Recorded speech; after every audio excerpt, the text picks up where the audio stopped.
Alright, back with another vid. Hope all is well with you guys, and of course, coming right at you with nothing but the truth. Big news in the NBA. Carmelo Anthony has finally found a way out of New York. We all know about Carmelo Anthony and his underwhelming career in New York City. Really, and I will be getting into this here in a little bit to help bolster some of my points. His overall underwhelming career in the entirety of his career. So, Carmelo Anthony is now playing with Russell Westbrook and Paul George. Now, I'm not even going to get into the details of these trade and his Cantor moving, all these other guys moving, the pieces that have been moving. I do not care. What I want to get into is why this team will suck balls. Sorry, with all due respect, this team is not going to be good. This team will make the playoffs, but I wouldn't be surprised, mark my words, I wouldn't be surprised if they drop a seed or two in the playoffs this year. I know that sounds crazy to a lot of people, picking up Paul George and Carmelo Anthony and becoming worse. But let's just concentrate on the fact that the West has gotten better, and these three players will not gel. I'm sorry, it just will not happen.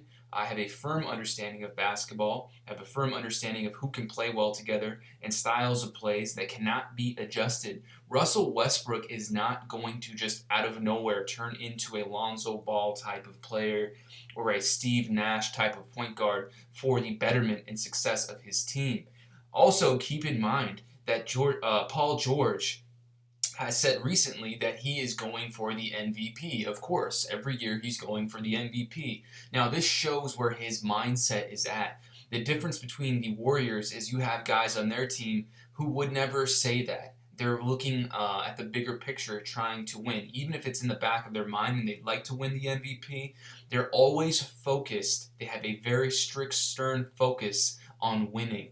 Whereas you've got Russell Westbrook, who damn well we know is going for the MVP, and then he just picked up a new guy from Indiana who says he's going for the MVP as well. And then you got another guy in Carmelo Anthony who's trying to hit his 15th year in a row of 20 points per game so he can cement himself as one of the greatest scorers of all time in NBA history, which he is, regardless if he does that. But he's a hard-headed guy, much like Russell Westbrook. And Paul George, I wouldn't say is hard-headed. He just doesn't have the skill set to elevate players around him, and he proved that in Indiana. So what we have here, if we really take a second and step back and analyze each player individually and what that means when they come together collectively, is let's start with Russell Westbrook. He's always been a divisive team player. He's polarizing, much like Kobe Bryant, but he just doesn't have the skill set that Kobe Bryant quite has. He's an athletic freak and what I would call a shot jacker. He does not get his teammates involved, and that can have dire consequences on your team, especially when they go an entire season, you will them to the playoffs, and none of your teammates have the ability to step up because you've never involved them in the game. Carmelo Anthony is exactly that. Now, don't think for a second I'm hating on Carmelo Anthony. He's one of my favorite players of all time. Now, I know a lot of people think, how could that be? I respect offense. I love the way that he can score at will. I love jump shooters. That's just what I like. But if I'm being honest with myself, he definitely deserves his ranking at 64 or whatever, and I think we'll find that he might be a little bit worse than that this year. Hopefully not. He seems like he's trying to get in crazy good shape. We've got all this hoodie Melo hype going on right now. But let's keep in mind, in looking at his career, right after we just talked about Russell Westbrook's, it's much of the same. He's really never been the star on a team that's helped elevate his team to new heights. The best that I've ever personally seen him do in my life is when he played against Kobe Bryant in the playoffs when he was playing for the Denver Nuggets. That's the best I've ever seen, but he came up against the prime Kobe, and they could not beat the Lakers. And after that, I really haven't seen much. The Knicks had some opportunities to maybe make it to the Eastern Conference Finals a few times and to do some special things, but Carmelo Anthony isn't the type of player who's going to be able to elevate his teammates. So in this picture here, what we're seeing is two ball dominant players. Two ball dominant players who need the ball in their hands for anything positive to happen on their team. When you bring two ball dominant players, and I'm just excluding George for a second here, that never it results in wins unless one of these guys decide to take a total different role change. Carmelo Anthony would have to look at Russell Westbrook and not only him change his role, which he'd have to say, listen, I'm going to step back, I'm going to play off the ball, I'm going to get more rebounds, I'm going to do what it takes to win.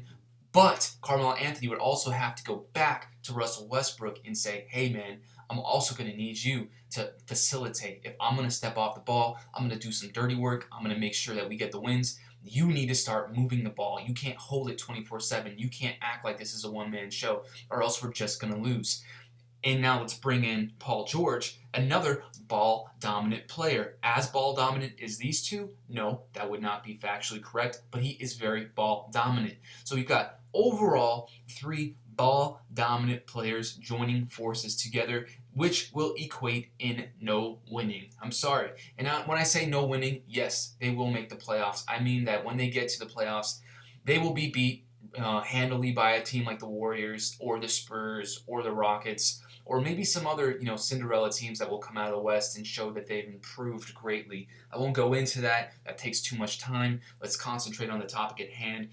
That's the end of the video for me, guys. I want to just have you guys hit me in the comments. Let me know what you think about this trio coming together.